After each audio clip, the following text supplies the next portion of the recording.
నమస్తే, నేను మీ మాధురి. ఈరోజు మనతో పాటు ఉన్నారు మాడుగుల శివప్రసాద్ గురూజీ. నమస్తే గురుగారు. ఆశీర్వచనం తల్లి. గురుగారు, ఏకాదశి మనకి ముక్కోటి ఏకాదశి వస్తుంది. విష్ణుమూర్తి పవన సైన్యం నుంచి లేచే రోజు, ఎంతో విశిష్టమైన రోజు. మనకి ఉత్తర ద్వారం కూడా ఆ రోజే తెరుస్తారు అంటారు. అసలు వైకుంఠ ఏకాదశికి ఇంతటి ప్రాముఖ్యత ఏంటి? శ్రీ మహాగణాధిపతయే నమః. ఐం మహాసరస్వత్యే నమః. శ్రీ లలితాంబికాదేవియే నమః. వైకుంఠ ఏకాదశి ప్రాధాన్యత ఏమిటి, ఉత్తర ద్వార ప్రవేశం ఏమిటి అనేటువంటి దానికి వచ్చేటప్పటికమ్మ, ఏకాదశులు అనేటువంటిది శుద్ధ ఏకాదశి, బహుళ ఏకాదశి అనేటువంటివి రెండు ప్రతి మాసంలోనూ వస్తాయి. మొత్తం సంవత్సరంలో 24 వస్తాయి, మామూలుగా వస్తూ ఉంటాయి. ఈ వస్తూ ఉన్నప్పుడు ఏం చేయాలి అంటే, మనం ఏకాదశి అనేటువంటి వ్రతం ఉంటుంది, అది చాలా గొప్ప వ్రతం. ఏకాదశి వ్రతం అనేటువంటిది చాలా గొప్ప వ్రతం. శ్రీ మహావిష్ణువును మనకు చాలా దగ్గరగా చేసేటువంటి వ్రతం అది, ఆ ఏకాదశి వ్రతం అనేది. ఆ వ్రతం ఏమిటి అంటే, ఇంట్లో ఇంకా వంట చేసేవాళ్ళు కాదు పూర్వీకులు. ఎందుకు వంట చేసేవాళ్ళు కాదు అంటే, ఆ వంట చేస్తూ ఉన్నప్పుడు ఇంకోరి కోసము అని చెప్పేసి వంట చేస్తున్నప్పుడు వచ్చినటువంటి వాసన పీల్చినా కూడా తిన్నట్టే లెక్క. అందుకనే దేవాలయాల్లో నివేదన తీసుకుపోతున్నప్పుడు కానీ, నివేదన తయారు చేస్తున్నప్పుడు కానీ బ్రాహ్మణులందరూ కూడా మూతికి బట్ట కట్టుకుని తీసుకువెళ్ళేటువంటి అవసరం. ఆ వాసన పీల్చరాదు, అది ఎంగిలితో సమానమవుతుంది కాబట్టి. అందుకే వాసన పీల్చినా కూడా తిన్నట్టే లెక్క అని శాస్త్రం. అందుకని ఇంట్లో పొయ్యి వెలిగించడమే లేదు అని. అలాగే పక్కింటి వాళ్ళు, ఆ పక్కింటి వాళ్ళు, ఆ పక్కింటి వాళ్ళు, ఊర్లో వాళ్ళు అందరూ కూడా మానేస్తున్నారు ఈరోజు ఏకాదశి అని. అందుకనే అప్పుడు ఆసుపత్రుల్లో అవన్నీ కూడా అక్కడ ఏ ఊర్లోనూ అవసరం లేకుండా ఉండింది పూర్వం అంతా కూడా. ఎందుకు? లంకణం పరమౌషధం అని. ఆ రోజు ఏమీ తినకుండా, ఏమీ చేయకుండా ఒక రోజంతా పెట్టామంటే రెండవ రోజుకు సిస్టమ్ అంతా కూడా కంట్రోల్లోకి వస్తుంది, యాక్టివ్ అవుతుంది. శరీర మామూలుగా శ్రమ అనేటువంటిది ఉంటుంది కదా, రోజు శ్రమపడి ఒక్కరోజు విశ్రాంతి తీసుకొని మళ్ళీ రెండవ రోజుకు ఉపక్రమించేటప్పటికి చాలా ఉత్సాహవంతముగా 90 ఏళ్ల ముసలివాడు కూడా ఉరకలేసుకుంటూ పోదాం పద తోటకని చెప్పి చేనులోకి పోయేటువంటి తత్వాలు ఉండినాయి అప్పుడు. ఇలా ఏకాదశులు పాటిస్తూ మామూలుగా వైకుంఠ ఏకాదశిని వస్తుంది. ఈ వైకుంఠ ఏకాదశి వ్రతం అంటే ఏమిటి అంటే, స్వామికి సమీపముగా ఉండడం.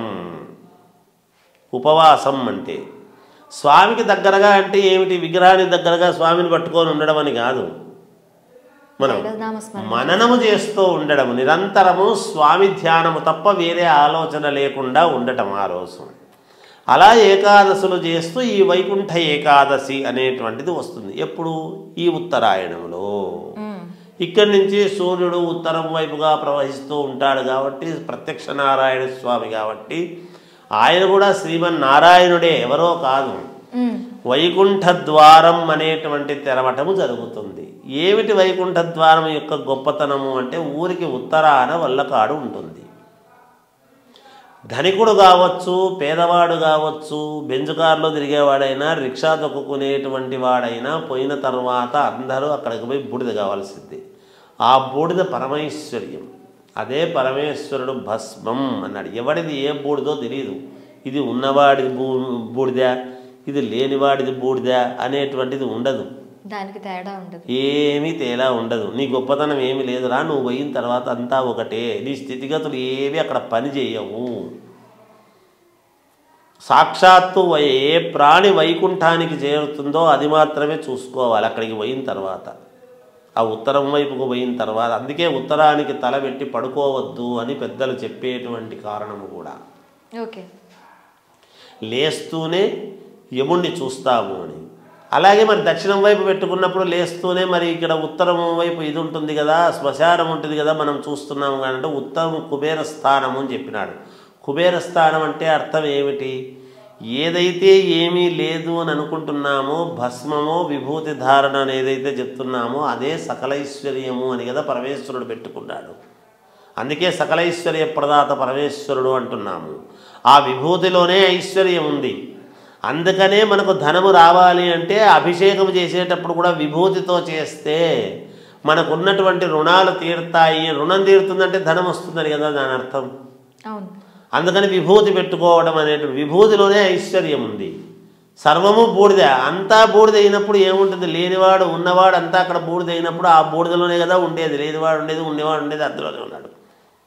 అందుకనే ఉత్తరం వైపు కుబేరుడు ఉన్నాడు అనేటు కుబేర స్థానం అని చెప్తున్నాం. అందుకే ఉత్తరం వైపు లేచి చూడరా అని. ఎందుకు? రేపు నువ్వు లేచి లేచి లేచి లేచి ఇలా లేవకుండా ఏదో ఒక రోజు పండుకున్న నాడు నువ్వు పోయిన తర్వాత లేపేది అటువైపుకే లేపుతారంతా, అక్కడికే చేరుతావు. నువ్వు ఏదో ఒక రోజు లేవకుండా పోయినాడు మళ్ళీ అక్కడికే తీసుకెళ్తారు నిన్ను. తీసుకెళ్ళినప్పుడు నువ్వు పరమాత్మలోకి ఐక్యం కావడానికి మేలు జరుగుతుంది. సాక్షాత్తు పరమేశ్వరుని వైకుంఠానికి చేరుకోగలుగుతావు అనేటువంటి దానికి చిహ్నంగానే ఉత్తరద్వార ప్రవేశము అనేటువంటిది. చేస్తూ చేస్తూ చేస్తూ ఏదో ఒక రోజు నువ్వు వైకుంఠ ద్వారానికి నిజంగానే చేరతావు. ఆ నడక, మనిషి యొక్క నడక మార్గము మంచిదై ఉండాలి. రామాయణము అంటే రాముడు నడిచినటువంటి ఆయనము మార్గము ఏదైతే ఉందో అది మంచి మార్గము, నువ్వు నడువు అన్నాడు. అందుకే వైకుంఠ ద్వారము ద్వారా నువ్వు ఎప్పుడైతే నడుస్తూ ఉన్నావో నీ మార్గం సక్రమమైనటువంటి మార్గంలోకి నువ్వు నడవగలుగుతావు. నడవరా? ఈ వైకుంఠ ద్వారము, వైకుంఠం ఏకాదశి నాడు పరమేశ్వరుని మనం ఈయన శ్రీ మహావిష్ణువును చెయ్యి అని చెప్తున్నాం. ఇప్పుడు దేవాలయాల్లో చిత్ర విచిత్రంగా ఏవేవో రకాల అట్లా పెట్టి ఇట్లా పెట్టి ఇక్కడి నుంచి పోయి అక్కడి నుంచి పోయి ఏదేదో చేసి చిత్ర విచిత్రాలన్నీ చేస్తున్నారు. ఉత్తరద్వార ప్రవేశం, ఉత్తరద్వార ప్రవేశం ఈ కనువిప్పు కోసమే ఉత్తరద్వార ప్రవేశం. ప్రతివాడు ఏదో ఒకనాడు నేను దానికి వెళ్ళవలసిందేని అందరికీ తెలుసు.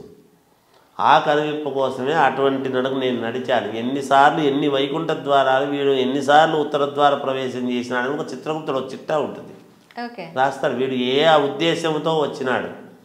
ఏదో పోవాలి కాబట్టి మనం కూడా పోదాము అనేది కాదు. పరమ భక్తాగ్రేసుడై పరమ భక్తితో దాని మీద ఉండే శ్రద్ధతో పోవాలి. ఎప్పుడు కూడా శ్రద్ధ లేకుండా చేసేటువంటిది ఏది కూడా కరెక్ట్ కాదమ్మా. శ్రద్ధతో చేస్తేనే మనకు ఉంటుంది ఏదైనా. ఓకే ఓకే గురుగారు, ధన్యవాదాలు. జయోస్తు.